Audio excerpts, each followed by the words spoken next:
Jesucristo, el Verbo viviente, es el único medio de salvación. Él es el centro del pensamiento de nuestra vida, la fuente y la autoridad de la doctrina. El principal propósito de la vida de Cristo fue la obediencia a los mandamientos, exaltando la ley de Dios como un reflejo de su carácter. El principal mensaje a ser predicado en el mundo, basado en Apocalipsis 14, está representado por 3 ángeles llevando el Evangelio eterno al mundo entero. Este mensaje se basa en los encantos inigualables de Cristo y declara que la hora del juicio ha llegado y llama a obedecer los mandamientos de Dios. Mediante su palabra, Dios ha comunicado a los hombres el conocimiento necesario para la salvación. Las Santas Escrituras deben ser aceptadas como dotadas de autoridad absoluta y como revelación infalible de su voluntad. Y aunque el canon de las Escrituras inspiradas está cerrado, el Espíritu Santo continúa iluminando, amonestando y confortando al pueblo de Dios a través del testimonio de Jesús, el Espíritu de profecía. El camino a la vida se traza a través de un camino angosto que debe ser recorrido con confianza en las promesas que Dios dejó a hombres y mujeres fieles que dedicaron sus vidas hasta la muerte por el Evangelio eterno. Los fundadores de la Iglesia soñaron con el día en que la revelación sería una realidad en sus vidas. Miraron con los ojos de la fe a aquel día glorioso cuando finalmente la promesa sería cumplida en la venida magistral de Jesucristo a esta tierra para recompensar a cada uno según sea su obra.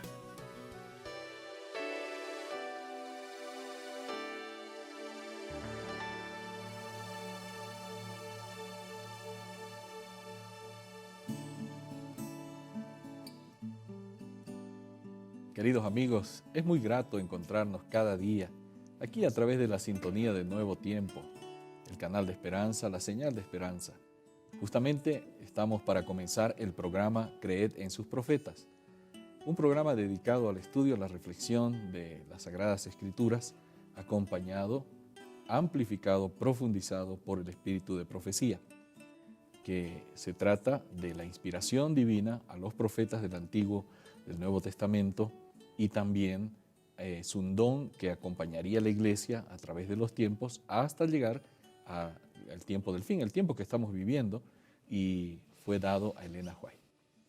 Estos escritos son los que nosotros analizamos, estudiamos y también los ponemos a disposición de ustedes. Para esta grata tarea nos reunimos juntamente con el pastor Bruno Razo.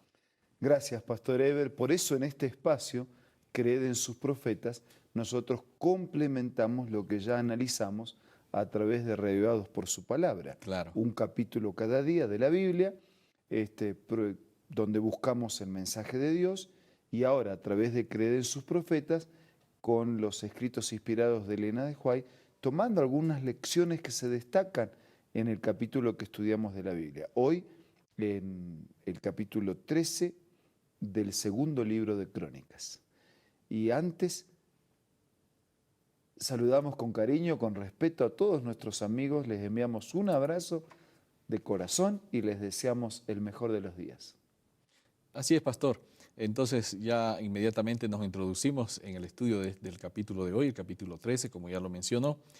Estamos encontrando allí a 2 reyes, uno de Judá y otro de Israel. Hacía unos años se dividió el reino y ahora habían 12 tribus en el norte y 2 tribus en el sur. Las tribus del norte se quedaron con el nombre Israel y las tribus del sur con el nombre de Judá por la tribu mayoritaria que había en ese sector y que además en su territorio estaba la capital, Jerusalén. Y de paso son los que fueron los descendientes línea directa de David, mantuvieron esa línea davídica los del reino de Judá. Así que estamos allí. Abías en Judá y Jeroboam, que era el primero que fue rey solamente de la parte norte, que todavía estaba vivo. Pero los encontramos enfrascados sorprendente y tristemente en una guerra fratricida, ¿no? Las 2 partes eran hermanos en todo caso. Este hecho marcó la relación entre Judá e Israel. ¿Puede amplificarnos un poco el consejo inspirado? Sí, en el libro de Profetas y Reyes, en la página 78, Elena de White nos hace este comentario. Hacia el final de un reinado perturbado de 22 años, Jeroboam sufrió una derrota desastrosa en la guerra con Abías, que era el sucesor de Roboam, y nunca más tuvo Jeroboam poderío en los días de Abías, e hirióle Jehová y murió. Eso dice la Biblia, ¿no? En 2 Crónicas 13:20. Y ella complementa, la apostasía introducida durante el reinado de Jeroboam se fue haciendo cada vez más pronunciada hasta que finalmente resultó en la destrucción completa del reino de Israel. No sé, podemos ilustrar así de una manera muy simple, pero también muy clara, de esos árboles así que parecen grandotes, fuertes, robustos, frondosos. Y alguna cosita comenzó a pasar allí, ¿no? En sus raíces, en sus bases. Algunos, un pequeño bichito. Un pequeño bichito fue trabajando, fue horadando, y de repente un día aquel cayó. Lo mismo pasó, ¿no? Un pequeño bichito de independencia, de soberbia. Idolatría. De idolatría, exactamente, de mirar para el lado que no había que mirar. Fue socavando. A la vista parecía fuerte, parecía sano, parecía todo estaba bien, ¿no? Pero de repente el imperio, el reino cayó, porque son las pequeñas cosas que nos van alejando y los pequeños pasos que finalmente nos dejan a kilómetros de distancia. Esto introduce a la pregunta que quería realizar, pastor. Esta apostasía fue gradual, es verdad, pero ¿será que Dios abandonó del todo a Israel? Porque estamos viendo que finalmente terminó en una destrucción completa. Y en realidad el reino de Israel, las 10 tribus del norte desaparecieron mucho antes que el reino de Judá, ¿no? Ellos desaparecieron prácticamente del mapa. Esto quiere decir que algunos dirían, bueno, estos eran idólatras y Dios se sacudió los pies, se sacudió las manos, se lavó las manos y arréglensela. ¿Será que Dios actúa así? Es muy buena tu pregunta, ¿sabes por qué? Porque a todos nosotros, de alguna u otra manera, nos llega. Yo quiero decir antes de leer una declaración de Elena de White lo siguiente. Si el plan de Dios hubiese sido dejarnos a la destrucción de nuestra elección equivocada, de nuestro pecado, Jesús no habría venido a esta tierra. Estamos a ver, porque claro que sí. El hecho que vino, sabiendo que éramos pecadores, que ya habíamos elegido la destrucción, fue para salvarnos. Así que Dios no quiere la destrucción. Si Dios quisiera la destrucción, Jesús no habría venido a vivir, a morir por nosotros. Claro. Así que Él, a pesar de nuestras elecciones equivocadas, Él insiste en buscar, insiste en salvar e insiste en restaurar. Claro, llegará el día en que dejará de insistir. Llegará el día que de todas maneras algunos cosecharán la destrucción. Claro. Pero no ha sido porque Dios buscó y procuró. Veamos lo que pasó en este caso. Sin embargo, el Señor no abandonó a Israel sin hacer primero todo lo que podía hacer para que volviera a serle fiel. A través de los largos y oscuros años, durante los cuales un gobernante tras otro se destacaba en atrevido desafío del cielo y hundía cada vez más a Israel en la idolatría, Dios mandó mensaje tras mensaje a su pueblo apóstata. Mediante sus profetas le dio toda oportunidad de tener la marca de la apostasía y de regresar a él. Durante los años ulteriores a la división del reino, Elías y Eliseo iban a aparecer y a trabajar. Iban a oírse en la tierra las tiernas súplicas de Oseas, de Amós, de Abdías.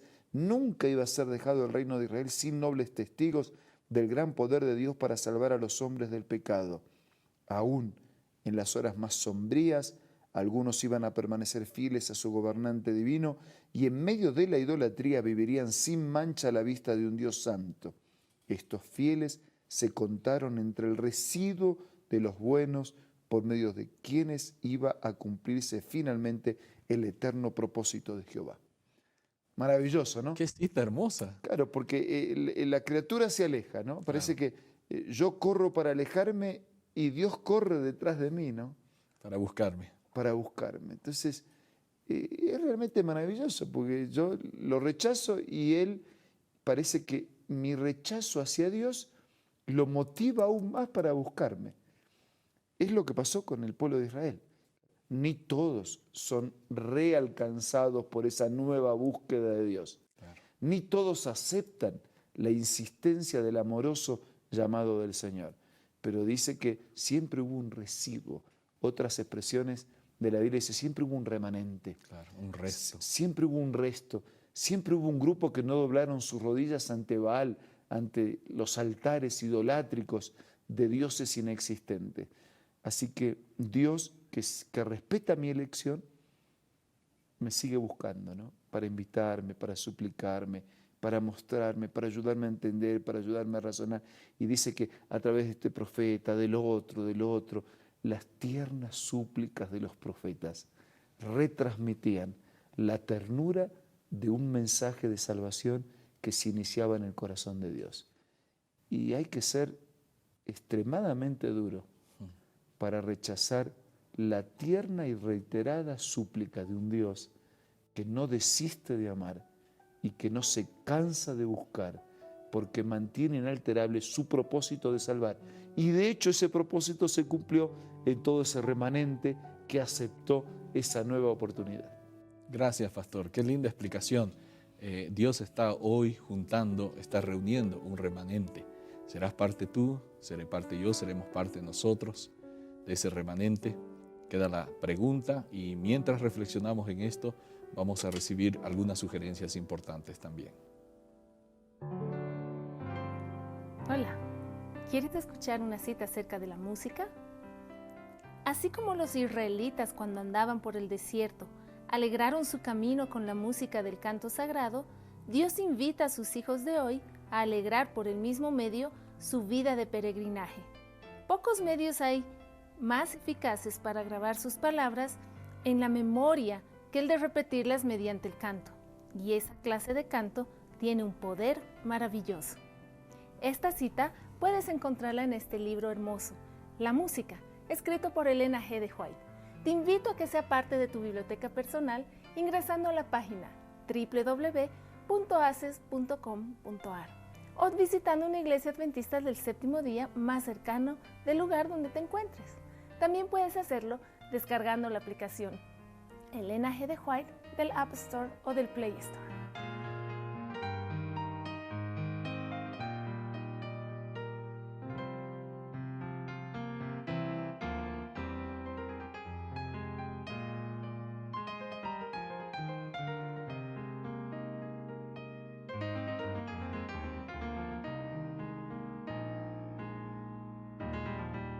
Nos queda un tiempo precioso para presentarles todavía un llamado del Señor. Un tiempo para decirte que Dios insiste en llegar a tu vida y transformarla.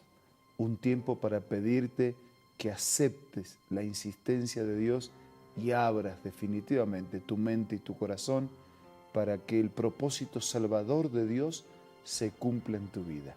Ahora vamos a orar. Gracias, Señor, porque estas historias del pasado quedaron registradas para mostrarnos de manera reiterada la insistencia de tu búsqueda para salvarnos y redimirnos completamente de la malicia, de la enfermedad y de la destrucción del pecado. Te estamos agradecidos porque lo que le ofreciste a otros también nos es ofrecido a nosotros. Y en esta hora, de corazón, lo agradecemos y lo aceptamos. Bendice a todos nuestros amigos y hermanos y concédenos la gracia de tu abrazo permanente. Pedimos, oramos, agradecemos en el nombre de Jesucristo nuestro Señor. Amén. Amén. Agradecidos por esta hermosa inspiración que hemos recibido y nos encontraremos, Dios mediante, el día de mañana a través de su canal de la señal de radio de internet Nuevo Tiempo, señal de esperanza. Hasta entonces.